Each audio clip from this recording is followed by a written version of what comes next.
క్షణక్షణం భయం భయం. కర్రెగుట్టలో మావోయిస్టు కీలక నేతలు. గుట్టలోనే central military committee chief Devji Damodar Hidma Pulluri Prasad ఇక్కడే మకాం. బెటాలియన్ 1 మొత్తం కర్రెగుట్టలోనే. అబూజ్మడ్ సేఫ్ జోన్ కు నంబాలా కీలక కేంద్ర కమిటీ సభ్యులు. కర్రెగుట్టల చుట్టూ బాంబులు అమర్చిన బలగాలు. 30 చోట్ల అంబుష్ స్పాట్స్. కీలక నేతల లక్ష్యంగా మాటు. బలగాల అదుపులో 200 మంది ఆదివాసులు అంటూ చూస్తున్నాం. సో ఛత్తీస్గఢ్ లో అంటే ఒకవైపు ఈ ఆపరేషన్ కర్రెగుట్టలు జరుగుతూనే ఉంది, ఇంకొక వైపు రోజు లొంగుబాట్లు జరుగుతున్నాయి. 14 మందిపై 28 లక్షల రివార్డ్ అట. మావోయిస్టులు అజ్ఞాతం వీడాలి. బీజాపూర్ ఎస్పీ జితేంద్ర కుమార్ యాదవ్ అంటూ చెప్తా ఉన్నారు. సో మరి శాంతి చర్చలు అని అన్నప్పుడు వాళ్ళు లొంగిపోయే విధంగా చేయాలని చెప్పేసి కూడా అక్కడ స్థానికంగా ఉన్నటువంటి పోలీసులు కూడా రిక్వెస్ట్ చేస్తూ ఉన్నారు. సో మొత్తానికైతే వారం రోజులుగా కర్రెగుట్టలను చుట్టుముట్టిన భద్రతా బలగాలు గుట్టల్లో మకా వేసిన మావోయిస్టు కీలక నేతలు మట్టుపెట్టేందుకు కాసుకొని కూర్చున్నట్టు సమాచారం. ఇందుకోసం కర్రెగుట్టల చుట్టూ బలగాలు బాంబులు అమర్చినట్లు తెలుస్తోంది. అత్యంత విశ్వసనీయ సమాచారం ప్రకారం మావోయిస్టు పార్టీకి సంబంధించిన ముఖ్య నేతలు కర్రెగుట్టల్లోనే ఉన్నట్టు సమాచారం. మావోయిస్టు పార్టీలో అత్యంత కీలకమైన విభాగం ఆ పార్టీ మిలిటరీ వింగ్. ఆ మిలిటరీ విభాగానికి అధిపతిగా ప్రస్తుతం దేవ్జీ కొనసాగుతా ఉన్నారు. సో ఆయన కూడా అక్కడే. ఆ దేవ్జీ ఇప్పుడు కర్రెగుట్టలోనే ఉన్నట్టు సమాచారం. ఇక్కడ ప్రభుత్వం టార్గెట్ హిడ్మా అనే దాని మీద పెద్ద ఎత్తున ముందుకు పోతున్నారు. కానీ దేవ్జీ కానీ ఇంకా చాలా మంది కీలకమైనటువంటి నేతలు కూడా ఉన్నారు. సో వాళ్ళందరూ కూడా ఆ కర్రెగుట్టలోనే ఉన్నట్టు సమాచారం కనబడతా ఉంది. సో దానికి సంబంధించి చూద్దాం. ఇతనితో పాటు పార్టీలు దూకుడుగా వ్యవహరించే హిడ్మా కూడా ఇక్కడే ఉన్నట్లు సమాచారం. హిడ్మా ప్రస్తుతం మావోయిస్ట్ పార్టీ బెటాలియన్ 1 చీఫ్గా కొనసాగుతా ఉన్నారు. హిడ్మా గుట్టలోనే ఉండిపోవడంతో అతనితో పాటు బెటాలియన్ 1కు చెందినటువంటి దాదాపు 300 మంది మావోయిస్టులు ఇక్కడే ఉండిపోవాల్సి వచ్చింది. వీరితో పాటు తెలంగాణ రాష్ట్ర కార్యదర్శి Damodar, central committee member Pulluru Prasadarao, బండి ప్రకాష్లు గుట్టలో చిక్కున్నట్లు తెలుస్తోంది. అంతేగాక పార్టీకి సంబంధించిన పలువురు ముఖ్య కమాండర్లు సైతం కర్రెగుట్టలో ఉన్నట్లు సమాచారం. అయితే దాదాపు 7-8 రోజులుగా కర్రెగుట్టల చుట్టూ మకాం వేసిన బలగాలు మావోయిస్టు పార్టీ సంబంధించిన కీలక నాయకులు మట్టుపెట్టేందుకు గుట్టల చుట్టూ భారీగా బాంబులు అమర్చినట్లు తెలుస్తోంది. మావోయిస్టు నాయకత్వం తారసపడితే వారు పారిపోకుండా వీటిని ముందస్తుగా బలగాలు ఫిక్స్ చేసి పెట్టినట్లు అర్థమవుతోంది. సో ఈ కర్రెగుట్టల చుట్టూ ఏవైతే ఉన్నాయో బలగాలు ఆల్రెడీ మోహరించినాయి. ఎక్కడికక్కడ బాంబులు అమర్చుకుంటూ పోతా ఉన్నారట. మరి దానివల్ల బలగాలకి నష్టమే, మావోయిస్టులకు కూడా నష్టమే. మరి అది ఎట్లా అవుతుందో పెద్ద ఎత్తున బాంబులను కూడా అమర్చినట్టు చాలా స్పష్టంగా అర్థమవుతుంది.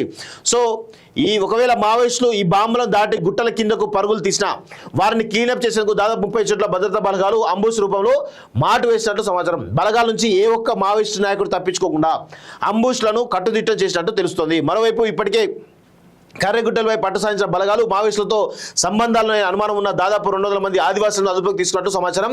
ఈ ఆదివాసులందరూ ప్రస్తుతం బలగాల ఆధీనంలో ఉన్నట్లు తెలుస్తోంది. సేఫ్ జోన్లో నంబాలా కీలక కేంద్ర కమిటీ సభ్యులు అంటూ చూస్తా ఉన్నాం. మరోవైపు కర్రెగుట్టలో కీలక నాయకత్వాన్ని భద్రతా బలగాలు అష్టదిగ్బంధనం చేయగా మావోయిస్ట్ పార్టీ కేంద్ర కార్యదర్శి నంబాలా కేశవరావు అబూజ్మడ్ అడవుల్లోని సేఫ్ జోన్లో ఉన్నట్లు సమాచారం. ఈయనతో పాటు పార్టీ కేంద్ర కమిటీ సభ్యులు మల్లోజుల వేణుగోపాల్, హుసేండి అలియాస్ కట్ట రామచంద్రారెడ్డి, మోడెం బాలకృష్ణ, వైఎస్ హయాంలో పార్టీ తరపున శాంతి చర్చలో పాల్గొన్న చిలం అలియాస్ సోమన్న, సారయ్య అలియాస్ గణేష్ తిరుపతి కూడా కర్రెగుట్టలో లేనట్లు తెలుస్తోంది. వీరంతా ప్రస్తుతం అబూజ్మడ్ అడవుల్లో సేఫ్గా ఉన్నట్లు సమాచారం. వీరితో పాటు స్పెషల్ జోనల్ కమిటీకి చెందిన తక్కలపల్లి వాసుదేవరావు కూడా కర్రెగుట్టలో లేనట్లు తెలుస్తోంది. దివంగత హోంమంత్రి మాధవరెడ్డి హత్య, ఉమేష్ చంద్ర మర్డర్ కేసులో తక్కలపల్లి కీలక భూమిక పోషించారు. బలగాల 37 దాటి నేపథ్యంలో మావోయిస్ట్ పార్టీ అగ్రనాయకత్వం ముందస్తు చర్యలు తీసుకున్నట్లు తెలుస్తోంది. ఇక చాన్నాళ్ళ క్రితం బలగాల ఎన్కౌంటర్లో చనిపోయిన కేంద్ర కమిటీ సభ్యులు చలపతి సంబంధించిన కీలక సమాచారం బయటకు వచ్చింది. చలపతి ఆరోగ్యం బాగాలేకపోవడంతో ఆయనకు అవసరమైన మెరుగైన వైద్య చికిత్స కోసం ఒడిశా వైపు తీసుకెళ్లేందుకు ఆ పార్టీ ప్రయత్నించింది. ఈ నేపథ్యంలోనే భద్రతా బలగాలు ఒక చోట కాల్పులకు దిగగా చలపతిని తిరిగి తీసుకొస్తుండగా బలగాలు మరోసారి కాల్పులకు దిగాయి. ఈ సందర్భంలోనే బలగాలు జరిపిన కాల్పులో చలపతి అండ్ టీం మెంబర్స్ చనిపోయినట్లు సమాచారం అంటూ చూస్తా ఉన్నాం. సో ఎక్కడెక్కడ ఎవరు ఉన్నారు, ఎవరు లేరు అనేది చాలా స్పష్టంగా ఈ ఆర్టికల్ కనబడతా ఉంది. మరి ఎవరు ఇన్ఫర్మేషన్ ఇస్తారో ఏందో అర్థం కాని పరిస్థితి కనబడతా ఉంది. కానీ ఇక్కడ భద్రతా బలగాలు ఏ విధమైనటువంటి పరిస్థితుల్లో ఉన్నాయి అనేది తెలుస్తోంది. వాళ్ళు ఆల్రెడీ చాలా రకాలుగా బాంబులు పెడుతున్నారట. ఇంకేవో లేటెస్ట్ టెక్నాలజీ అన్ని కూడా వాడుతూ ఉన్నారు. మావోయిస్టులు తప్పించకుండా పోకుండా ఉండడానికి భద్రతా బలగాలు అయితే చాలా పెద్ద ఎత్తున ప్రయత్నాలు చేస్తున్నట్టు తెలుస్తోంది. మరి అది ఎన్ని రోజులు పడుతుంది ఇంకా ఆపరేషన్ అనేది తెలియాల్సి ఉంది వాస్తవంగా. విదేశాల్లో ఉన్నత విద్యను చదువుకోవాలని అనుకుంటున్నారా? అయితే వెంటనే ఫ్లైగ్రాడ్ ఓవర్సీస్ ఎడ్యుకేషన్ కన్సల్టెన్సీని సంప్రదించండి. మీ విదేశీ కలలను సాకారం చేసుకోండి. ఫ్లైగ్రాడ్. క్షణక్షణం భయం భయం కర్రెగుట్టలో మావోయిస్టు కీలక నేతలు గుట్టలోనే central military committee chief Devji Damodar Hidma Pulluri Prasad ఇక్కడే మకాం బెటాలియన్ 1 మొత్తం కర్రెగుట్టలోనే అబూజ్మడ్ సేఫ్ జోన్ కు నంబాలా కీలక కేంద్ర కమిటీ సభ్యులు కర్రెగుట్టల చుట్టూ బాంబులు అమర్చిన బలగాలు 30 చోట్ల అంబుస్ స్పాట్స్ కీలక నేతల లక్ష్యంగా మాటు బలగాల అదుపులో 200 మంది ఆదివాసులు అంటూ చూస్తున్నాం. సో ఛత్తీస్గఢ్ లో అంటే ఒకవైపు ఈ ఆపరేషన్ కర్రెగుట్టలు జరుగుతూనే ఉంది, ఇంకొక వైపు రోజు లొంగుబాట్లు జరుగుతున్నాయి. 14 మందిపై 28 లక్షల రివార్డ్ అట. మావోయిస్టులు అజ్ఞాతం వీడాలి బీజాపూర్ ఎస్పీ జితేంద్ర కుమార్ యాదవ్ అంటూ చెప్తా ఉన్నారు. సో మరి శాంతి చర్చలు అని అన్నప్పుడు వాళ్ళు లొంగిపోయే విధంగా చేయాలని చెప్పి కూడా అక్కడ స్థానికంగా ఉన్నటువంటి పోలీసులు కూడా రిక్వెస్ట్ చేస్తూ ఉన్నారు. సో మొత్తానికైతే వారం రోజులుగా కర్రెగుట్టలను చుట్టుముట్టిన భద్రతా బలగాలు గుట్టల్లో మకాం వేసిన మావోయిస్టు కీలక నేతలు మట్టుబట్టేందుకు కాసుకొని కూర్చున్నట్టు సమాచారం. ఇందుకోసం కర్రెగుట్టల చుట్టూ బలగాలు బాంబులు అమర్చినట్లు తెలుస్తోంది. అత్యంత విశ్వసనీయ సమాచారం ప్రకారం మావోయిస్టు పార్టీకి సంబంధించిన ముఖ్య నేతలు కర్రెగుట్టలోనే ఉన్నట్టు సమాచారం. మావోయిస్టు పార్టీలో అత్యంత కీలకమైన విభాగం ఆ పార్టీ మిలిటరీ వింగ్.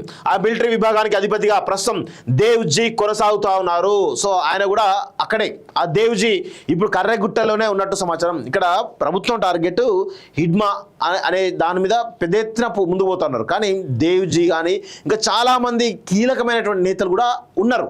సో వాళ్ళందరూ కూడా ఆ కర్రెగుట్టలోనే ఉన్నట్టు సమాచారం కనబడతా ఉంది. సో దానికి సంబంధించి చూద్దాం. ఇతనితో పాటు పార్టీలు దూకుడుగా వ్యవహరించే హిడ్మా కూడా ఇక్కడే ఉన్నట్లు సమాచారం. హిడ్మా ప్రస్తుతం మావోయిస్ట్ పార్టీ బెటాలియన్ 1 చీఫ్గా కొనసాగుతా ఉన్నారు. హిడ్మా గుట్టలోనే ఉండిపోవడంతో అతనితో పాటు బెటాలియన్ 1కు చెందినటువంటి దాదాపు 300 మంది మావోయిస్టులు ఇక్కడే ఉండిపోవాల్సి వచ్చింది. వీరితో పాటు తెలంగాణ రాష్ట్ర కార్యదర్శి Damodar, central committee member Pulluru Prasadarao, బండి ప్రకాష్లు గుట్టలో చిక్కున్నట్లు తెలుస్తోంది. అంతేగాక పార్టీకి సంబంధించిన పలువురు ముఖ్య కమాండర్లు సైతం కర్రెగుట్టలో ఉన్నట్లు సమాచారం. అయితే దాదాపు 7-8 రోజులుగా కర్రెగుట్టల చుట్టూ మకాం వేసిన బలగాలు మావోయిస్టు పార్టీకి సంబంధించిన కీలక నాయకులు మట్టుపెట్టేందుకు గుట్టల చుట్టూ భారీగా బాంబులు అమర్చినట్లు తెలుస్తోంది. మావోయిస్టు నాయకత్వం తారసపడితే వారు పారిపోకుండా వీటిని ముందస్తుగా బలగాలు ఫిక్స్ చేసి పెట్టినట్లు అర్థమవుతోంది. సో ఈ కర్రెగుట్టల చుట్టూ ఏవైతే ఉన్నాయో బలగాలు ఆల్రెడీ మోహరించినాయి. ఎక్కడికక్కడ బాంబులు అమర్చుకుంటూ పోతా ఉన్నారట. మరి దానివల్ల బలగాలకి నష్టమే, మావోయిస్టులకు కూడా నష్టమే. మరి అది ఎట్లా అవుతుందో పెద్ద ఎత్తున బాంబులను కూడా అమర్చినట్టు చాలా స్పష్టంగా అర్థమవుతుంది. సో ఒకవేళ మావోయిస్టులు ఈ బాంబులను దాటి గుట్టల కిందకు పరుగులు తీసినా వారిని క్లీనప్ చేసేందుకు దాదాపు 30 చోట్ల భద్రతా బలగాలు అంబుస్ రూపంలో మాటు వేసినట్టు సమాచారం. బలగాల నుంచి ఏ ఒక్క మావోయిస్టు నాయకుడు తప్పించుకోకుండా అంబుస్లను కట్టుదిట్టం చేసినట్టు తెలుస్తోంది. మరోవైపు ఇప్పటికే కర్రెగుట్టలపై పట్టు సాధించిన బలగాలు మావోయిస్టులతో సంబంధాలను అనుమానం ఉన్న దాదాపు 200 మంది ఆదివాసులను అదుపులోకి తీసుకున్నట్టు సమాచారం. ఈ ఆదివాసులందరూ ప్రస్తుతం బలగాల ఆధీనంలో ఉన్నట్లు తెలుస్తోంది. సేఫ్ జోన్లో నంబాలా కీలక కేంద్ర కమిటీ సభ్యులు అంటూ చూస్తా ఉన్నాం.